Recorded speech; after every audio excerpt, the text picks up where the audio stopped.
Hello বন্ধুরা, এটা আমার first mini blog channel. Please সবাই একটু চ্যানেলটাকে সাবস্ক্রাইব করে দিও। এই যে আমরা 4জন ফ্রেন্ড মিলে মেলায় ঘুরতে যাচ্ছি। আমরা মাঠের মধ্যে দিয়ে যাচ্ছি কারণ এটা শর্টকাট। এই যে আমরা মেলার মধ্যেও পৌঁছে গেছি। এখানে আমার দুটো ফ্রেন্ড আরও আসছে।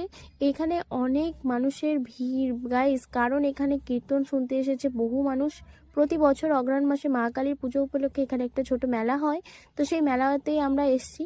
প্রথমেই আমরা ফুচকা খেয়ে আমাদের পেটটাকে ভরিয়ে নিলাম, তারপরে এই যে আইসক্রিম খেয়ে আমাদের এই গরমে ঠান্ডা হয়ে গেলাম।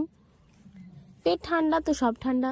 তারপরে এখানে প্রসাদ বিতরণের সময় হয়ে গেল, তাই আমরা প্রসাদও খেয়ে নিলাম, পাঁচ তরকারি আর খিচুড়ি। তো সেই অমৃতর মতো খেতে স্বাদটা। এবার আমরা একটু নাগরদোলনা রাইড করতে এসেছি। তো ওই যে আমার ফ্রেন্ডরা ওখান থেকে হাই করছে, আমরাও এখানে নাগরদোলনায় চেপে একটু কটন ক্যান্ডি খেয়ে নিলাম।